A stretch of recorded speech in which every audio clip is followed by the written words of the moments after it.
and what this points to, what this message points to, is that what apparently happens, is just whole and complete.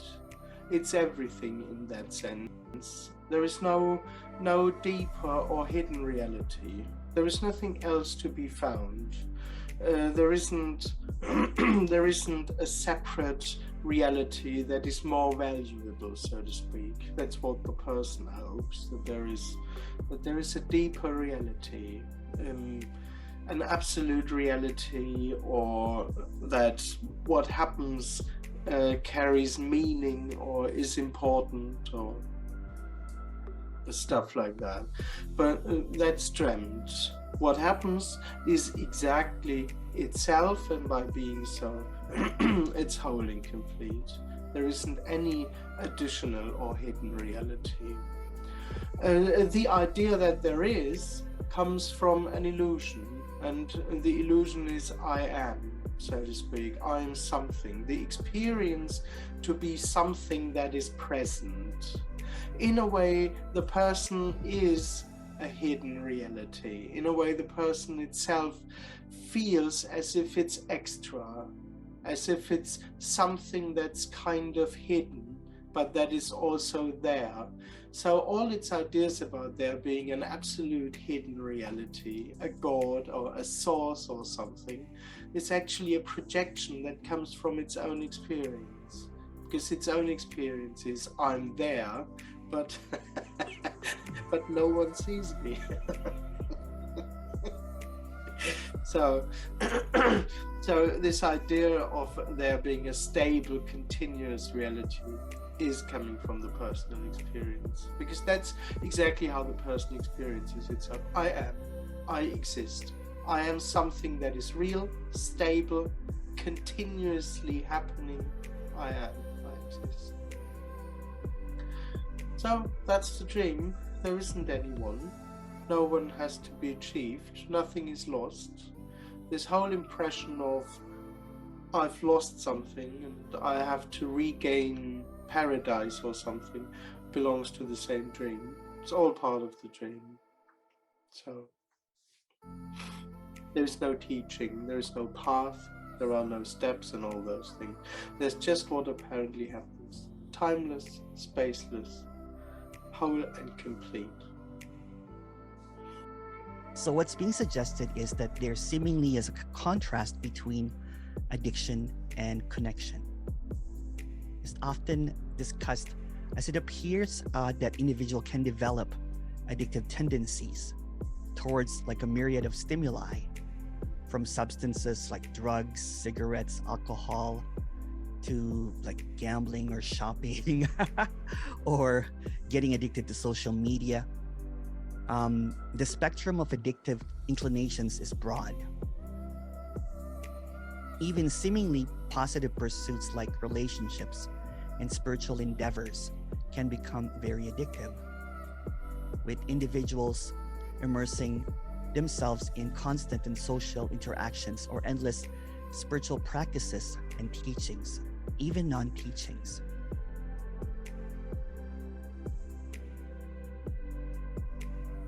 The apparent individual delves deeper into the pursuit of self-improvement or enlightenment, or the dropping away of the me.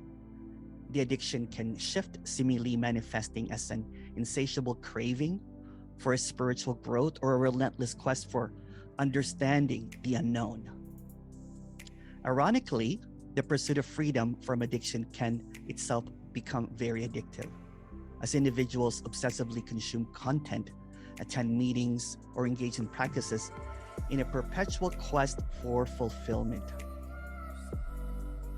The apparent individual even becomes addicted to non-duality, addicted to mantras, purification, getting rid of our thoughts, self-inquiry, levels, aware of awareness. It can even become radically addicted to more sayings like there's nothing being everything. Addicted to the Zoom meetings. The Zoom meetings become practice. Addicted to these kind of events.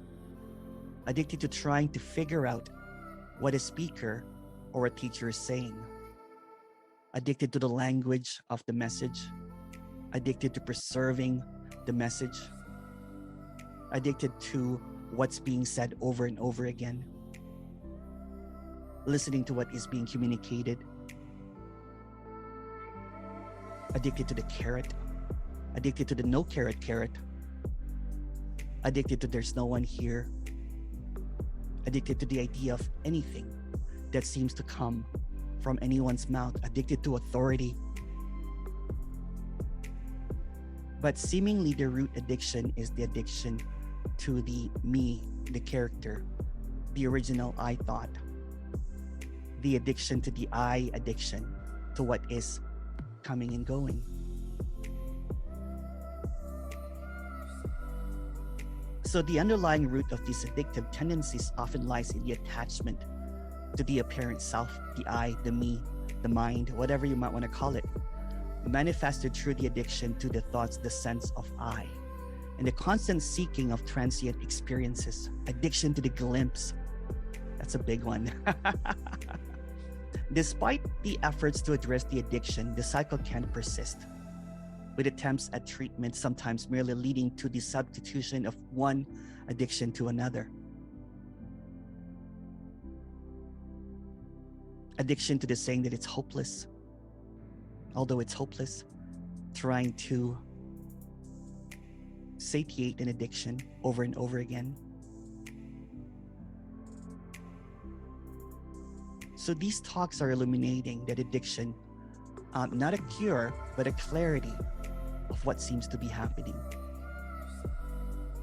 Unfortunately, in this context, to treat the addiction just morphs into another addiction. What is being expressed is the illumination that there was no disconnect ever. Again, the opposite of addiction is connection. There's never been a separation because there's never been an individual.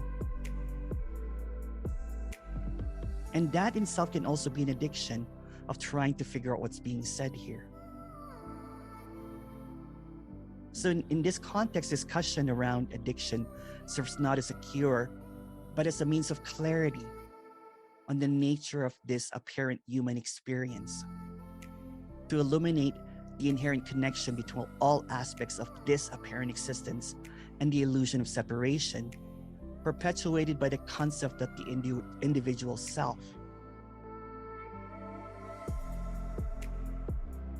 So what seems to occur in this isness is not even occurring. So the addiction chases what's not occurring by being addicted to what's occurring. The addiction to what's coming and going, overlooking that there was never a disconnection to what is that never moves, to what is that never needs any kind of comprehension. The very comprehension creates this addiction that there's something that's needed. The very looking perpetuates that there's something lacking.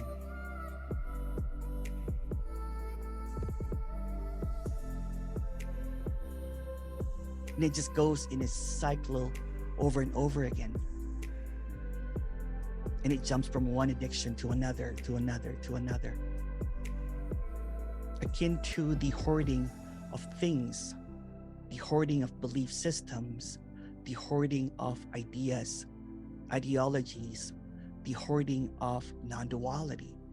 In that essence, just becomes another cycle that repeats over and over and over again. Despite being expressed that there's nothing to get, that becomes the mantra. Despite the expression that it's already this. And it tries to get this over and over and over again.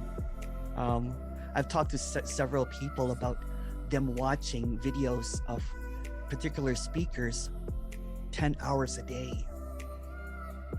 And they do that sometimes for years. It becomes a full-time engagement, a full-time addiction, a full-blown addiction, so to speak. And it becomes this repetitious idea, and it just goes over and over and over and over again. It creates highs and lows, and it creates easiness sometimes, but the seeming addiction is also in the release of any contraction, the release of any kind of tightness. Kind of like similarly with any addiction, like hoarding, they buy something and it releases this beautiful easiness or something, but it just keeps on piling up and it crashes down to a low. It's the same with substances, for example. One gets seemingly high on things and then there's a crash after. It's the same thing with glimpses sometimes, right? There's this, wow. And then it gets addicted again to the thoughts over and over and over again. The thoughts might come up of like, I hope this is now permanent. Or I want to see the glimpse again. Or for people that have not glimpsed, it becomes the fear of missing out, and that becomes the addiction that I'm missing out on something. I'm missing out on something. There's got to be something that's being said that I'm not getting. Maybe there's this energetic transmission that happens in these meetings. If I watch it 10 hours a day, then hopefully I will get that glimpse. So this very meeting, full admission here, can become one of those things that seekers seem to try to get through, to try to understand, try to figure out what's being said here. Even though it's repeated over and over again, that there's nothing to get because it's already the case in some poetic way of expressing it. There's a tendency here to change the words so that there's no addiction to words that repeats over and over again. There was a time that I was talking a lot about emptiness, and that became the word, the new drug, the new high. So when it's being expressed, it's not even any of the words become the very addiction. It becomes the very drug that everyone seeks to get a little bit of a relief. So in this wild, rad openness, where everything seems to come and go, when it's seen that what's coming and going is not connection, but a disconnect to what is. When what's being expressed here is not really the words, it's not really the meaning, it's not really the comprehension, but the connection that was never lost. The connection that always is. Although there's no two that's connected, we have to use language apparently to express that nothing has ever been disconnected. And the seeming coming and going of these words flying in and out, ideas, thoughts coming in and out, is just also what is. It's also not a disconnection. But seemingly what happens that there is a disconnect, that there's an individual that's trying to get this, there's an individual that's going to drop away, there's an individual that's going to wake up, is perpetuating that addiction that there was a separation in the first place. It's like that hoarder in a house that when everything seems to be crowding and they cannot move and breathe anymore, it is suffocating. It is quite depressing. That even after 10 years or 20 years or 30 years of seeking, the words are beginning to crumble in. The ideas are beginning to disconnect more.